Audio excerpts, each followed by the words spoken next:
हो गया है। कैस्ट्रॉल की बात करते हैं और उनके चौथी तिमाही के नतीजे अच्छे रहे हैं। मार्जिन में हम देख रहे हैं यहाँ पर जिस तरह से नंबर्स आते हुए दिखाई दे रहे हैं तो बेहतरी यहाँ पे दर्ज हुई है। आगे ग्रोथ आउटलुक और डेटा सेंटर्स में ग्रोथ के आखिर कितने मौके हैं, इन तमाम बातों पर हम बातचीत कर रहे हैं। कैस्ट्रॉल इंडिया के सीएफओ दीपेश बख्शी हमारे साथ जुड़ गए हैं। बख्शी साहब, आपका बहुत बहुत स्वागत है इस खास पेशकश में। चलिए, क्वार्टर ऑन क्वार्टर बेसिस पे अगर हम देखें तो अच्छी खासी ग्रोथ मार्जिन्स पे देखने को मिली है, लेकिन इसके पीछे की फैक्टर्स आप किसको गिनाना चाहेंगे? और क्या किसी भी तरह की गाइडेंस रेंज जो कि 22 से 25% के आसपास जताई गई थी, उसमें किसी भी तरह का रिवीजन आप करना चाहेंगे? नमस्कार। सबसे पहले आपके चैनल पर आमंत्रित करने के लिए धन्यवाद। अम, जो क्वार्टर फोर का हमारा रिजल्ट आया है, एक बहुत ही अच्छा रिजल्ट आया है। हम काफी संतुष्ट हैं रिजल्ट से। 6% की टॉप लाइन ग्रोथ रही है और प्रॉफिट 14% बढ़ा है।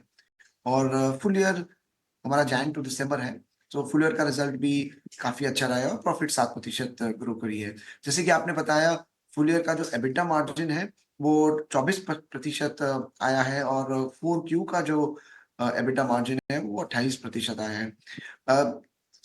ये जो वॉल्यूम ग्रोथ हमें मिली है या जो टॉप लाइन मिली है, ये ग्रोथ सभी सेगमेंट से आ रही है।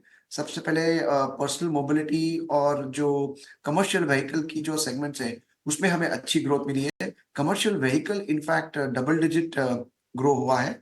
और जो हमने नए इनिशिएटिव्स लिए थे, भारत पोर्टफोलियो जो हमने हमारे रूरल में हमने लॉन्च किया था, उसमें ऑलमोस्ट वॉल्यूम ग्रोथ डबल रही है। सो एक बहुत ही अच्छा वॉल्यूम लेड ग्रोथ रहा है। इसके अलावा हमारा जो ओवरऑल मार्केट शेयर है वो भी बढ़ा है। एब्सोल्यूट टर्म्स में भी अगर आप रिजल्ट देखें, ये हमारा कैस्ट्रॉल इंडिया की हिस्ट्री में सबसे हाईएस्ट टॉप लाइन और प्रॉफिट ग्रोथ रहा है और 125 साल ग्लोबल ब्रांड हो चुके हैं। तो उसको ध्यान में रखते हुए हमने एक स्पेशल डिविडेंड भी हमारे शेयर होल्डर से शेयर किया है। आपने वॉल्यूम ग्रोथ वाले सवाल का जवाब दे दिया। तो अब हम थोड़ा आगे का नजरिया आपसे जानना चाहेंगे कि आगे किस तरह का आउटलुक बन रहा है, और अगर पूरे कारोबार को दीपेश जी देखें तो इसमें कहां कहां से मजबूती आ रही है, वो जरा उस पर रोशनी डालें। जी जरूर।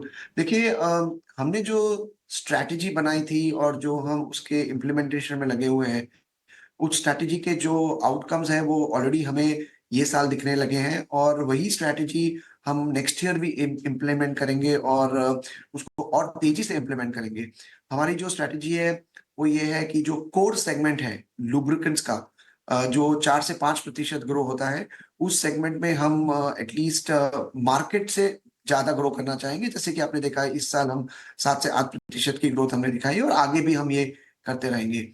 उसमें एक और जो हमने नया इनिशिएटिव लॉन्च किया था रूरल का, हम आज रूरल में मोर देन 30,000 वर्कशॉप्स में है। सो वो रूरल का जो हमारा इम्प्लीमेंटेशन है उसमें हम और एग्रेसिव होंगे और विलेजेस में जाएंगे। तो ओवरऑल जो हमारे प्रीमियम सेगमेंट है और जो मिडिल मार्केट का जो सेगमेंट है, उन दोनों को हम ग्रोथ बैलेंस करते हुए आगे बढ़ेंगे और हम ब्रांड में इन्वेस्ट करते रहेंगे। ऑटो केयर जो एक नया डाइवर्सिफिकेशन का प्रोडक्ट है, उसमें भी हम आगे बढ़ेंगे और हमने अभी तक 7 से 8 प्रोडक्ट लॉन्च किए हैं। नेक्स्ट ईयर हम डबल डिजिट में उन प्रोडक्ट्स को लॉन्च करेंगे। तो ओवरऑल अगर आप देखें तो जो मार्जिन का हमने गाइडेंस दिया था, वो मार्जिन का 22 से 25% का था। और आपने पहले भी इस प्रश्न का ये प्रश्न मुझसे किया था। ये मार्जिन का गाइडेंस हम अभी भी नेक्स्ट ईयर के लिए सेम रखना चाहेंगे। हालांकि जो ग्रोथ आएगी वो एक टॉप टॉप लाइन ग्रोथ होगी। इनपुट कॉस्ट में देखिए चैलेंजेस जरूर है। जियोपॉलिटिकल सिचुएशन खराब होती रहे नजर आ रही है। बेस ऑयल और क्रूड ऑयल पे प्रेशर है। रुपी डेप्रिशिएट हो रहा है। बट ओवरऑल हमारा जो मिक्स है, जैसे कि हम कमर्शियल, इंडस्ट्रियल और कंज्यूमर सेक्टर में ऑपरेट करते हैं, हमें हमें आशा है कि हम 22 से 25% का एबिटा मार्जिन नेक्स्ट ईयर भी डिलीवर करेंगे। बिल्कुल दीपेश जी। और जैसे कि पिछले इंटरव्यू में एक्चुअली आपने बताया था कि डेटा सेंटर पर काफ़ी फोकस, एक अच्छा ग्रोथ देखा जी जा सकता है और कैस्ट्रॉल के लिए भी ये एक लाभदायक हो सकता है। और हम देख रहे हैं कि अभी डीप सीक के चलते इंडिया में जो है इंडिया एआई मिशन पर काफ़ी फोकस किया जा रहा है, जीपीयूज के लिए बिल्ड आया जा रहा है, जिसके चलते हम देख रहे हैं कि डेटा सेंटर भी एक काफ़ी एक लुक्रेटिव एरिया बन चुका है। तो आप बताइए कि इस क्षेत्र में कैस्ट्रॉल को कैसे एडवांटेज हो सकता है? देखिए, डेटा सेंटर का जो एक अपॉर्चुनिटी है, ये बहुत ही अच्छी ग्रोथ की अपॉर्चुनिटी है। भारत में हमें ऐसा लगता है कि ऑलमोस्ट 20 से 22% का ओवरऑल मार्केट ग्रो होगा नेक्स्ट 5 से 6 साल में। और हमने हमारे साइड से दो से तीन इनिशिएटिव्स ऑलरेडी लिए हैं। एक तो सबसे पहले हमने ग्लोबली जो हमारा टेक्नोलॉजी सेंटर है यूके में, उसमें ऑलमोस्ट 500 करोड़ का इन्वेस्टमेंट किया है। उसके अलावा जो हमारा इंडिया में पातालगंगा प्लांट है, वहां पे भी हमने एक टेक्नोलॉजी लैब अभी रिसेंटली ही खोला है। तो इसमें सभी दोनों जगह पे रिसर्च चल रही है। डेटा सेंटर में सबसे इंपॉर्टेंट चीज है इमर्शन कूलिंग फ्लूइड्स। हमारे ग्लोबल कंपनी के पास ऑलरेडी एक इमर्शन फ्लूइड का प्रोडक्ट है। भारत में हम काफी कस्टमर्स के साथ इस प्रोडक्ट के यूज के लिए यूज केस कर रहे हैं, प्रूफ ऑफ कॉन्सेप्ट टेस्ट कर रहे हैं। और हमें आशा है कि अगले साल 2025 में जैन टू दिसंबर में 6 से 9 महीने में हमें इसमें कुछ अच्छा अच्छा प्रोग्रेस दिखेगा। और जैसे कि मैंने आपको बताया, डेटा सेंटर की अपॉर्चुनिटी बहुत ही बड़ी है। स्पेसिफिक नंबर्स में आपको अभी नहीं देना चाहूंगा, बट एक अपॉर्चुनिटी है जिसमें हम बहुत ही मेहनत से काम कर रहे हैं। प्लीज़ बताइएगा, हम अगर बेस ऑयल, क्योंकि एक बहुत ही की रॉ हम्म। मटेरियल है आपके लिए, इसके ट्रेंड के बारे में कुछ जानना चाहेंगे। किस तरह से, जी जिस तरह का ट्रेंड चल रहा है, आपके मार्जिन्स पर इम्पैक्ट होगा? नियर टर्म इनपुट कॉस्ट की अगर मैं स्टेटस जानना चाहूँ तो कैसे इवॉल्व हो रही है?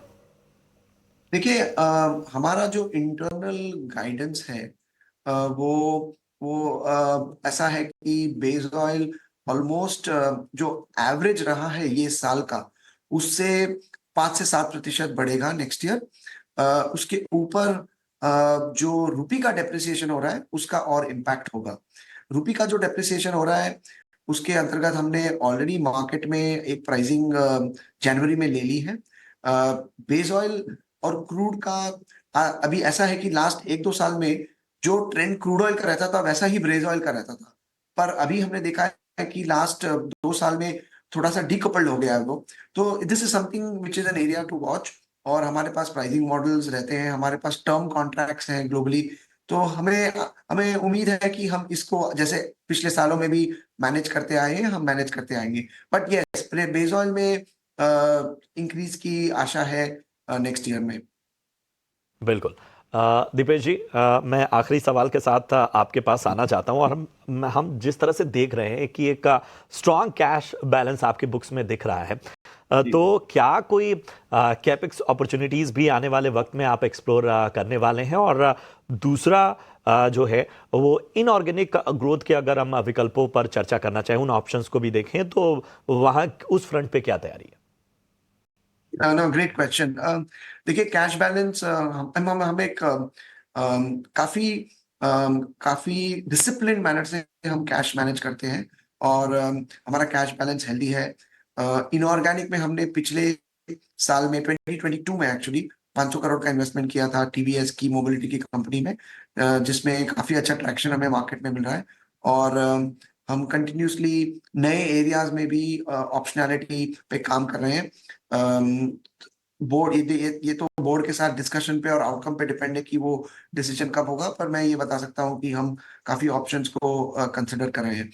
दूसरी बात रही कि जो यूटिलाइजेशन ऑफ कैश है, अ, हमें नहीं लगता कि सप्लाई चेन रिलेटेड या कैपेसिटी रिलेटेड हमको कैपेक्स की बहुत इंक्रीज करने की जरूरत है। हम हमारा फोकस ऑर्गेनिक कैपेक्स पे स्पेंड कर रहे हैं, जैसे कि हमारे जो साइनेजेस है और जो नए हमारे इनिशिएटिव्स आए हैं, जैसे कि रूरल है या कैस्ट्रॉल ऑटो सर्विसेज के वर्कशॉप है। अभी हमारे 600 कैस्ट्रॉल ऑटो सर्विसेज के वर्कशॉप है, रूरल है। तो ये सब एरियाज में हम ऑर्गेनिक ग्रोथ करेंगे। और मुझे आशा है कि ऑलमोस्ट 2025 में जो हमारा 24 का कैपेक्स था 80 से 100 करोड़, एटलीस्ट 20 से 30% का ग्रोथ 2025 में रहेगा।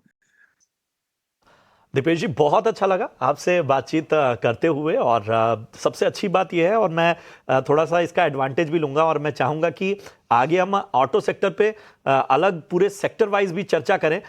तो आप एक प्रॉमिस कीजिए कि आप उस चर्चा में शामिल होंगे, क्योंकि बहुत ही शानदार इंसाइट्स खासतौर पे पूरे क्षेत्र और कंपनी के कारोबार पे आपने दिए। अपना कीमती समय देने का बहुत बहुत धन्यवाद आपका दीपेश जी, और आपका दिन शुभ हो। बहुत बहुत धन्यवाद एक बार फिर से आपका। धन्यवाद मुझे आपके चैनल पर आने के लिए। चलिए बढ़ते हैं आगे, और गौरांग सर, कैस्ट्रॉल बताइए। आपने मैनेजमेंट की तमाम बातें सुनी, नतीजों के तमाम बड़ी बातें हमने अपने दर्शकों को, निवेशकों को बताई, तो कैस्ट्रॉल आपको कैसा लगता है? गौरांग सर, अपने आप को अनम्यूट कर लें जरा आप। क्षमा चाहता हूं प्रशांत भाई इसके लिए। हमारी कवरेज है यहाँ पर कैस्ट्रॉल इंडिया पर, और एक ही दिक्कत है प्रशांत भाई कि एक समय पर जो इनका मार्केट शेयर हुआ करता था, खास करके इनके जो पावर ब्रांड्स होते थे इंडस्ट्रियल और ऑटो मोबाइल लुब्रिकेंट्स में, खास करके इंजन ऑयल्स जो हुआ करते थे, वहां पर पिछले कुछ सालों में प्रतिस्पर्धा बढ़ गई है, जिसके कारण इनका मार्केट शेयर कम हुआ है। लक्ष्यांक के रूप में मेरे ख्याल से 200 के पार के लक्ष्यांक है, अगर मेरा अनुमान सही है तो। बहुत शुक्रिया गौरांग सर इस अहम राय के लिए, और कैस्ट्रॉल इंडिया पर एक विस्तृत नजरिया गौरांग सर की तरफ से आता हुआ। वैसे